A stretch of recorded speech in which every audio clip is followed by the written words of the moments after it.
রূপকথার গল্পের ফিনিক্স পাখির মতোই ফিরলেন আগুনে পুড়ে আরো খাঁটি হয়ে। ইরানিরা যেন ফিরে পেল তাদের প্রাণভোমরা। ইরান ইসরায়েল সংঘাতের সময় তার মৃত্যুর গুজবও ছড়িয়েছিল পশ্চিমা মিডিয়া। চলেছে নানা গুঞ্জন। মুহূর্তেই সব মিথ্যা করে দিয়ে হাজির হলেন জনসমক্ষে, ঘোষণা দিলেন তিনি আছেন। ইরান ইসরায়েলের 12 দিনের সংঘাতের পর প্রথমবারের মতো প্রকাশ্যে এলেন ইরানের সর্বোচ্চ ধর্মীয় নেতা আয়াতুল্লাহ আলী খামেনি। স্থানীয় সময় শনিবার তেহরানের ইমাম খোমেনি মসজিদে পবিত্র আশুরার একটি অনুষ্ঠানে যোগ দেন তিনি। রোববার এক প্রতিবেদনে এ তথ্য জানায় আল জাজিরা। দেশটির রাষ্ট্রীয় টেলিভিশনে প্রচারিত ভিডিওতে দেখা যায় আয়াতুল্লাহ আলী খামেনি সেখানে প্রবেশ করার সময় উপস্থিত মানুষজন সম্মিলিত স্লোগান দিচ্ছেন। ইসরায়েলের আকস্মিক হামলার পর শুরু হওয়া 12 দিনের এই যুদ্ধে খামেনিকে জনসমক্ষে দেখা যায়নি। তিনি কেবলমাত্র 3টি ভিডিও বার্তা দিয়েছিলেন।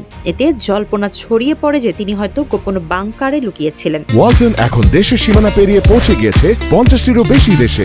ওয়ালটন, ঘরে ঘরে, বিশ্বজুড়ে। তবে শনিবার খামেনির সরাসরি উপস্থিতি রাষ্ট্রীয় সংবাদ মাধ্যমগুলোতে গুরুত্বের সঙ্গে প্রচার করা হয় এবং টেলিভিশনে তাকে দেখে সমর্থকদের আবেগঘন প্রতিক্রিয়া প্রকাশ করতে দেখা যায়।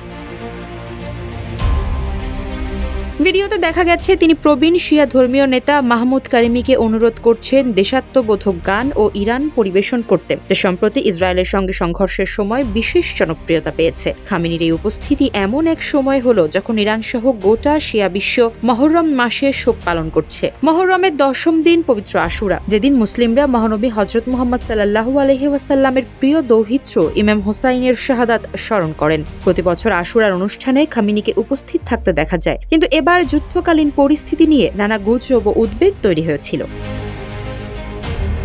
আফসারা নাজ, নিউজ ডেস্ক, ইত্তেফাক।